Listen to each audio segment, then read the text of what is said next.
Ya, baik. Selamat pagi, siang, sore, dan malam, kapanpun teman-teman menyaksikan video ini. Ya, yang saya hormati, Ibu Evi selaku dosen, dan teman-teman semua yang saya kasihi.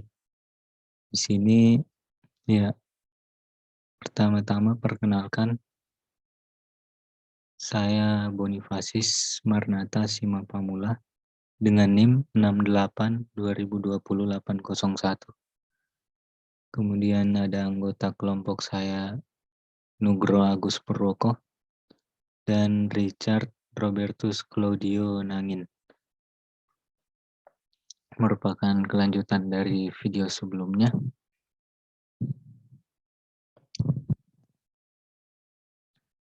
Ini saya akan masuk kepada penjelasan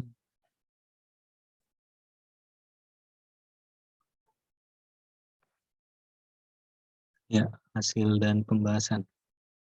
Jadi dari bagian ini berisi tentang hasil identifikasi kebutuhan perusahaan, tujuan bisnis, tujuan penyelarasan, dan faktor desain sebagai penentu domain. Identifikasi kebutuhan PT Bola Basket Indonesia sendiri diperoleh dengan cara menggunakan website yang dikelola oleh PT Bola Basket Indonesia dan supervisor divisi TI dan observasi terhadap admin TI, dan pengelolaannya dilakukan dengan pendekatan kualitatif di PT Bola Basket Indonesia. Hasil identifikasi kebutuhan perusahaan disajikan pada tabel berikut.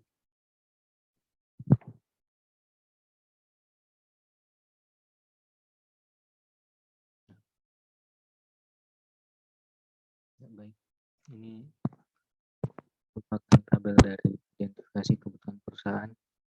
Di sini ada optimalisasi risiko.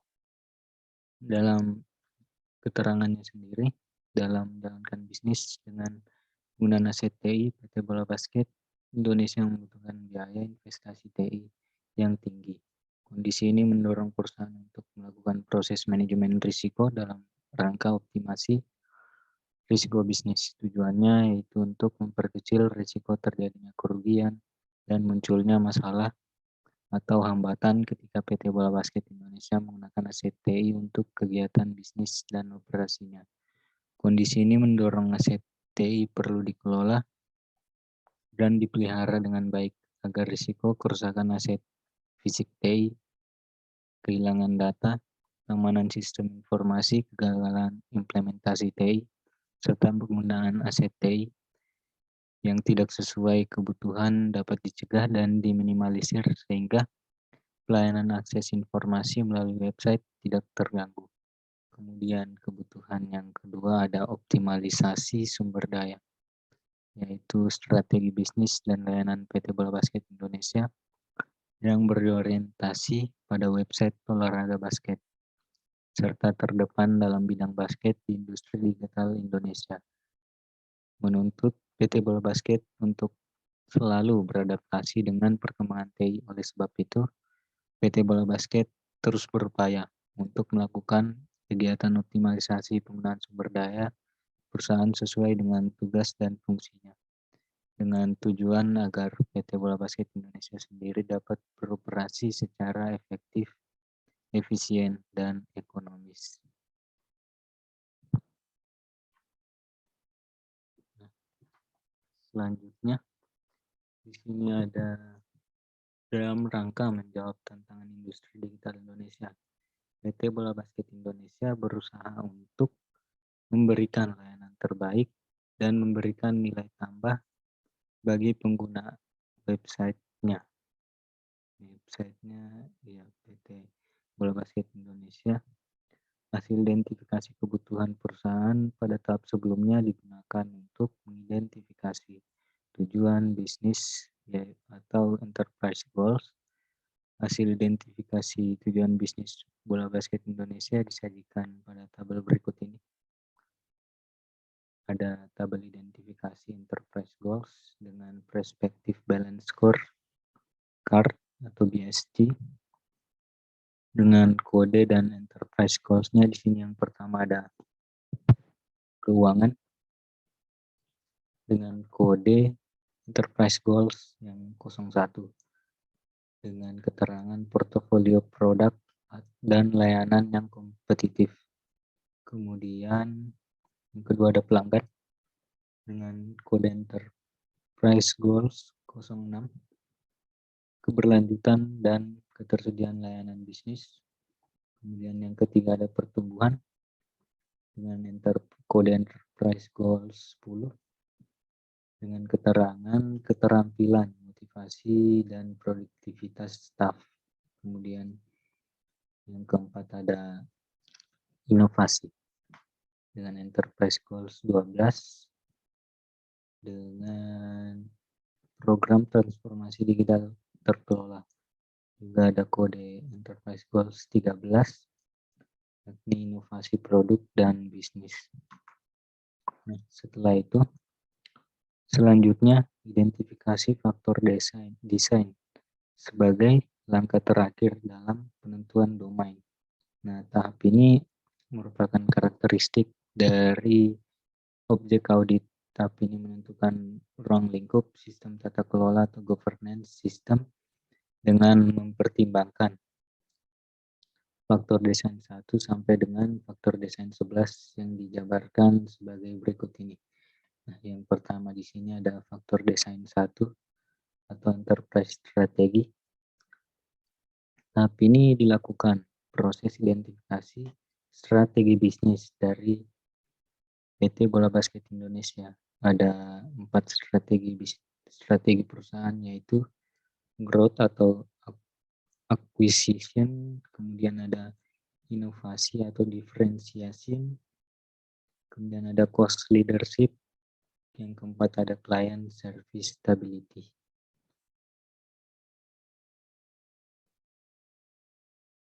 Jenis strategi dengan penilaian tertinggi pada PT Bola Basket Indonesia sendiri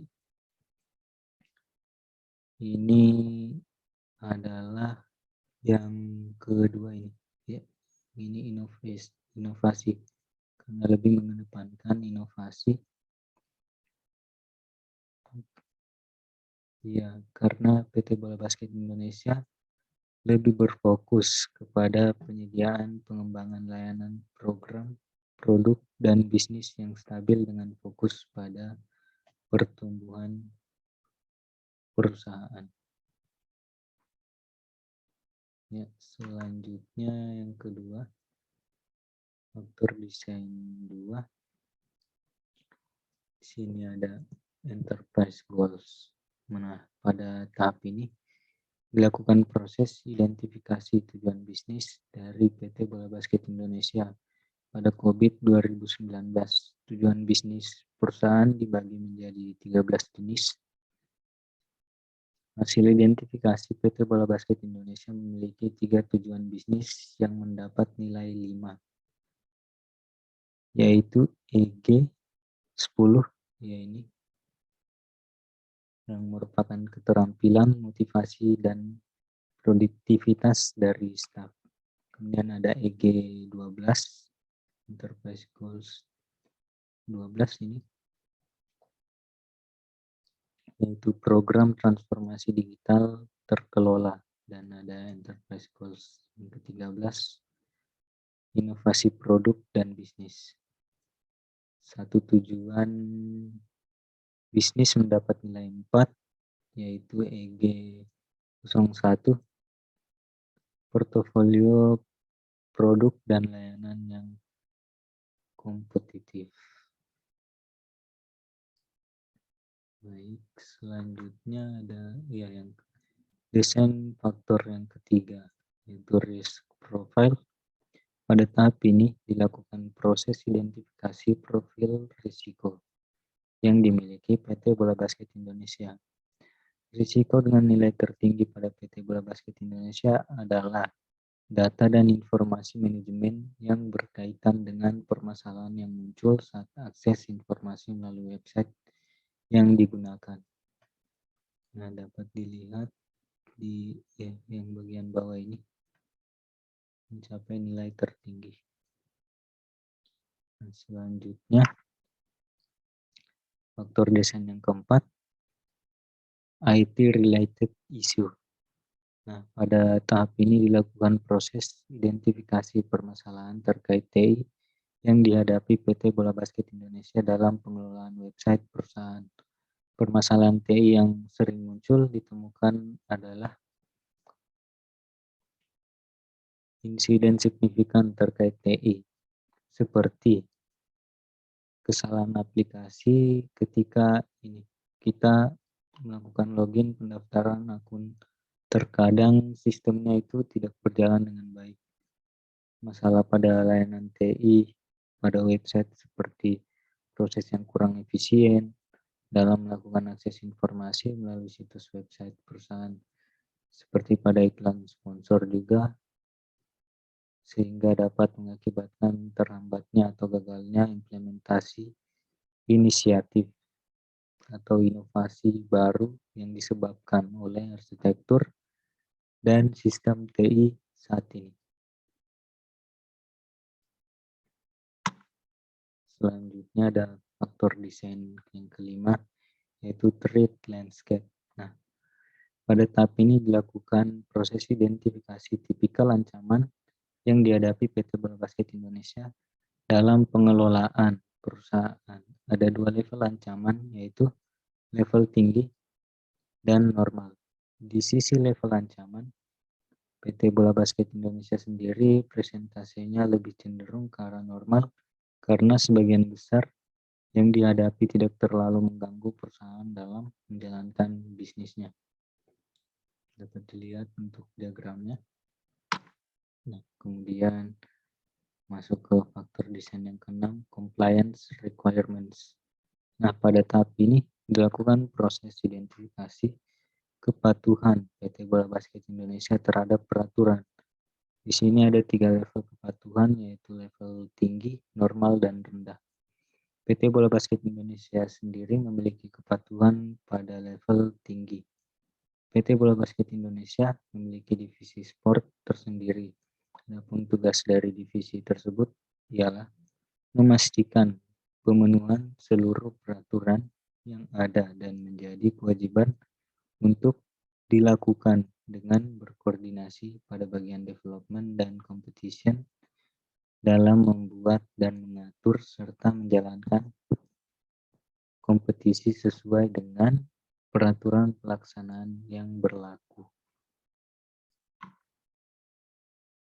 Nah, masuk ke faktor desain yang ketujuh, role of IT. Pada tahap ini dilakukan proses identifikasi peran TI dalam pengelolaan perusahaan di PT Bola Basket Indonesia. Sini ada 4 jenis peran TI dalam perusahaan, yaitu support, factory, strategic, dan turnaround. Jenis peran TI dengan penilaian tertinggi di PT Bola Basket Indonesia yaitu strategik. Ini artinya TI memiliki peran penting untuk menjalankan dan melakukan inovasi pada proses bisnis serta layanan dalam perusahaan. Baik, selanjutnya masuk ke desain faktor yang ke-8, maaf. Sourcing model of IT. Nah, pada tahap ini dilakukan proses identifikasi sumber model TI di PT Bola Basket Indonesia, khususnya dalam pengelolaan perusahaan. Ada 3 jenis sumber TI yang digunakan, yaitu outsourcing, cloud, dan insourced. PT Bola Basket Indonesia sendiri memiliki staf dan layanan TI serta menggunakan outsourcing untuk menyediakan layanan TI dalam rangka memaksimalkan layanan. Kemudian ada faktor desain yang ke-9, yaitu IT implementation methods. Nah, pada tahap ini dilakukan proses identifikasi metode implementasi TI di PT Bola Basket Indonesia dalam pengelolaan perusahaan.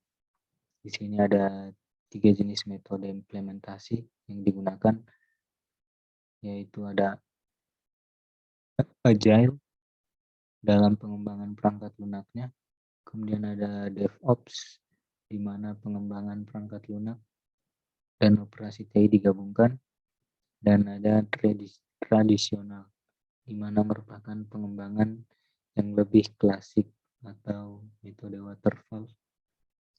Kemudian faktor desain yang ke-10 yaitu teknologi adoption strategi. Pada tahap ini dilakukan proses identifikasi strategi PT Bola Basket Indonesia dalam mengadopsi TI yang berkaitan dengan pekerjaan dalam perusahaan. Di sini ada 3 jenis strategi, yaitu first mover, ada follower, dan slow adapter. PT Bola Basket Indonesia lebih cenderung menjadi follower karena PT Bola Basket Indonesia sendiri lebih cenderung mengikuti tren dalam mengadopsi sebuah teknologi baru.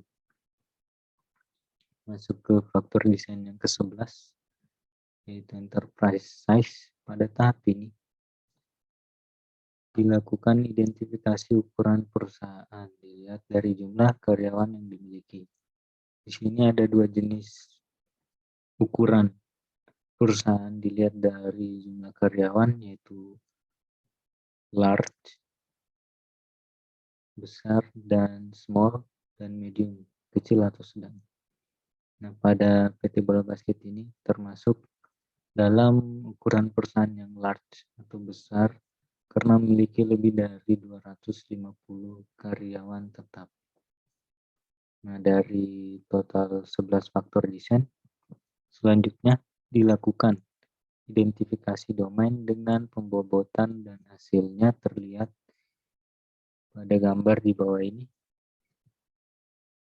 Di samping ini, gambar ini, governance and management objective importance, all design factor.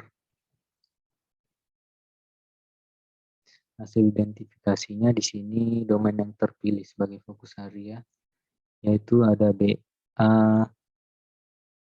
BAE 06, yaitu manage change. Nah, ini mencapai nilai 100 ya. Kemudian ada BAI 05, manage organizational change enablement. BAI 105, ya ini 85 nilainya. Yang kedua itu nilai tertinggi ada APO 04 dengan manage innovation.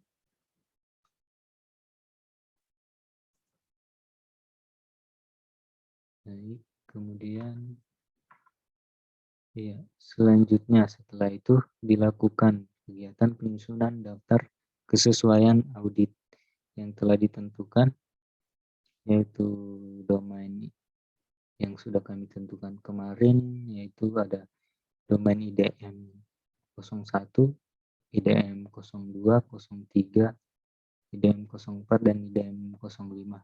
Namun karena keterbatasan anggota kelompok, dari kami hanya berdua.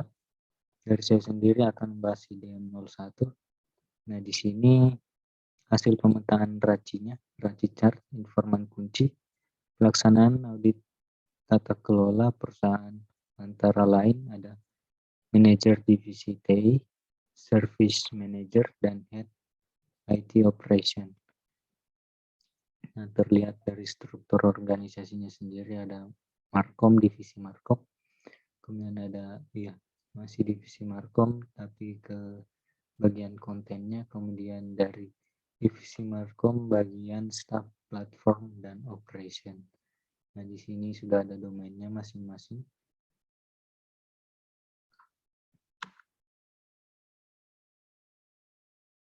Baik, setelah didapatkan informan kuncinya ini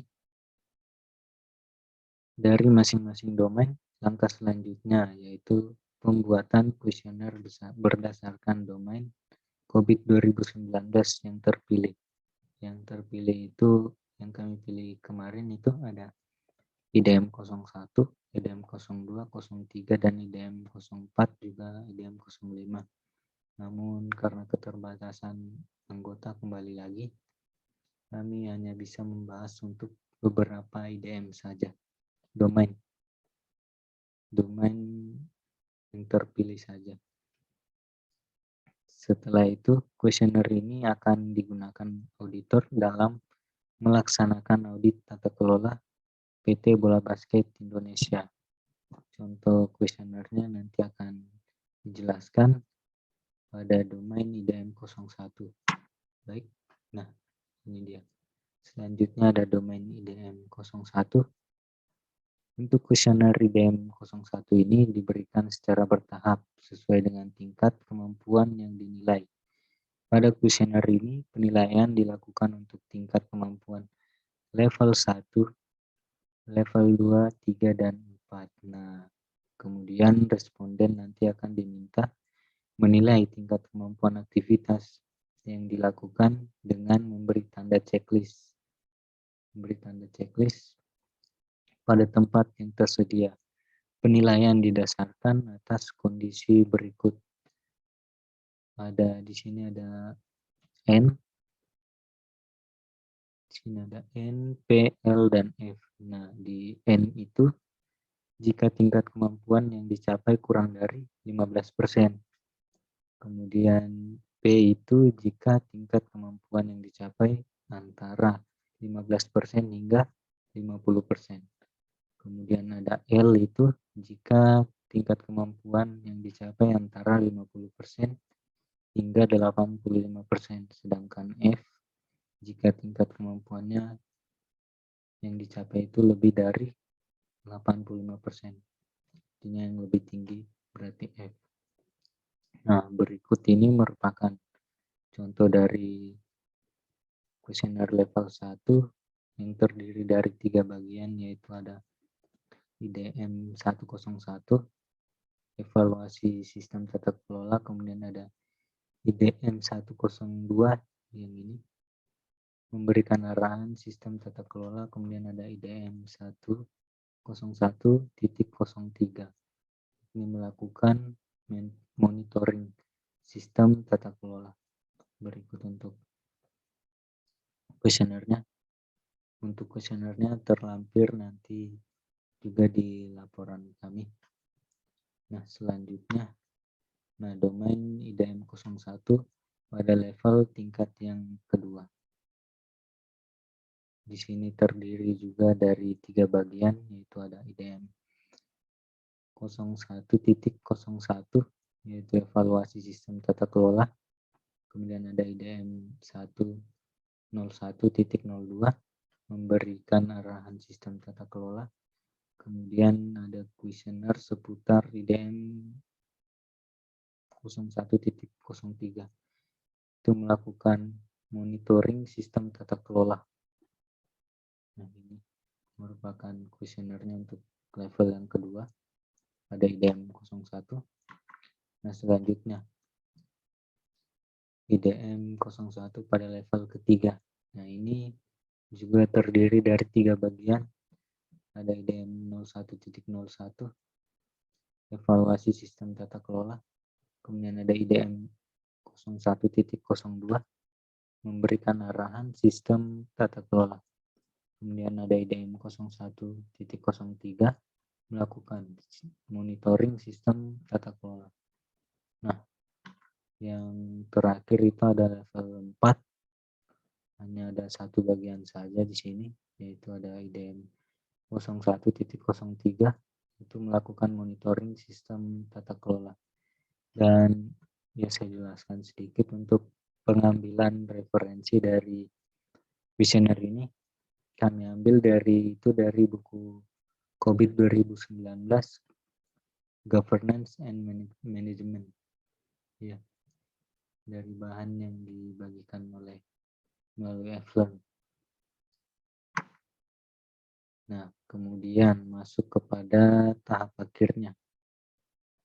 Di sini merupakan pembuatan jadwal pelaksanaan kegiatan audit tata kelola perusahaan di PT bola basket Indonesia dengan tujuan untuk membantu auditor internal PT Bola Basket Indonesia agar kegiatan audit itu dapat berjalan sesuai dengan perencanaan sehingga audit dapat berjalan dengan efektif dan efisien. Adapun pelaksanaan audit disajikan pada tabel berikut.